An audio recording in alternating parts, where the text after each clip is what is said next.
Aloha friends, welcome back to a Simply Simple Life. Today I will be sharing a Filipino dessert with you guys called Puto flan. It's actually two separate desserts that I'm going to go ahead and combine. Over here in Seattle, there is a local company that sells Puto flan. So I wanted to go ahead and replicate that recipe and share it with you guys because shelter in place, we're not able to go ahead and place an order through them. They are about maybe 45 minutes away. And I am craving Filipino dessert. So it's super easy because it's just two easy desserts put together. Okay, first of all, we're going to go ahead and make the flan. The flan is just going to consist of 4 eggs plus another 2. So what you're going to do with the first 4 eggs is separate it. You're going to separate the egg whites, put that aside, and then place the 4 egg yolks into a bowl along with the 2 additional eggs. And then 1 can of condensed milk. You're going to mix that thoroughly, strain it, and then we're going to start steaming that first. And then the puto part of it is going to be 2 cups flour with 3/4 cup sugar, 1 can of evaporated milk, 3 teaspoons of baking powder, and then about a teaspoon of salt. And then you're just going to mix this together. After steaming the flan for a little bit, we're going to go ahead and add this in there and steam it. Now with this part of the recipe, you can leave it as is and it's perfectly fine. But if you want a different color to it, you can put food coloring, separate it into different batches, put the food coloring that you want. You can also add ube flavoring, pandan flavoring onto the separation of the mixture, or else just like I said, regular food coloring, and there's this purple food coloring. Or leave it as is. So first of all, let's go ahead and make the flan. I have my steamer already placed with a dish towel on the top because it just prevents the steam water from dripping down onto whatever you're steaming. So I just have this with a little bit of a clip, and then I have just 1 layer because it's a pretty big steamer. I'm gonna go ahead and put it on medium heat and then let that boil.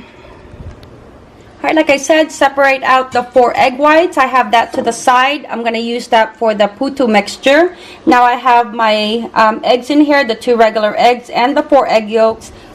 I did forget to mention that you can also add just a little bit of lemon juice. I don't have fresh lemon juice right now, but just about a teaspoon will allow the flavoring of the flan not to have that too much of that egg flavor. You don't have to, it's just optional, but every time I make my flan, I always add just a little bit of lemon juice. I'm going to go ahead and add my condensed milk, mix that thoroughly, and strain.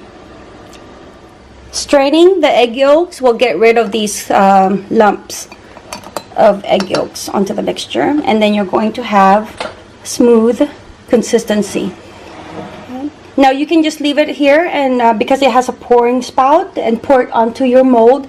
I've already buttered my mold, but I'm gonna go ahead and use, I have these. I'm gonna go ahead and put it in here so it's easier to place onto the molds. I went ahead and buttered them and made sure that it's very well covered because of the ridges of the design of the mold. And then having it onto this container just makes it so much easier to pour. About a quarter full. Okay. Doesn't have to be perfect. And then I do have 2 sizes. I have like the medium size and these baby ones. I bought these molds from Martha Stewart collection when she used to have her like store years and years ago. Okay. I'm going to go ahead and place this onto my steamer and steam it for about 5 to 7 minutes. Okay. Alright, they're inside the steamer. Cover. I'm going to check on them 5 to 7 minutes because there are little ones in there. I'm going to take that out in 5 minutes and then leave the bigger ones for another 2 minutes. More left onto that flan, so I have more molds while this one is just resting. Let this rest for a little bit before you put in the puto mixture on top. I did add a little bit of food coloring in here, the yellow coloring, just so that it has a bit more of a yellow color onto that flan. because some people like to have that yellow coloring.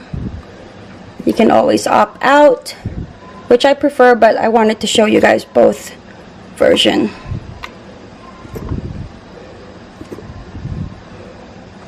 I'm trying to use up all mine, but there's really a lot in there. Okay, I'm gonna go ahead and steam this as well. Alright, I have all my dry ingredients in here, the flour, the salt, and then the baking powder. I'm gonna sift it, and then I'm gonna mix in the evaporated milk. Alright, I went ahead and mixed the flour, the baking powder, and the salt in here, and then I did whip the 4 egg whites along with the sugar until soft peak, and then I'm gonna mix it together. So this is the time when you can leave it as is for the batter. This is the plain batter. This is a strawberry, or I'm gonna call it strawberry, but it's a pink food coloring. And then this is purple food coloring, or you can use the ube. If you don't have this, then just a regular purple coloring will do. But I just wanted to have a variety of different colors for the puto. Alright, I went ahead and added the different varieties of batter, puto, onto the mold that had the flan. And then fill it up 3/4 full, and then steam for another maybe 8 to 10 minutes. Try not to overcrowd the mold when you're steaming them. That's so pretty. Alright, it's looking absolutely gorgeous. I can just squeal from the cuteness. These are cute when you add different food coloring to them. And then look at this one. Not pretty? I have a couple more batches, but I'm gonna go ahead and start placing them onto this beautiful serving plate. Alright friends, look at that. They're so pretty. Okay, I hope you guys enjoyed this recipe. As always, thank you for visiting A Simply Simple Life. Mahalo!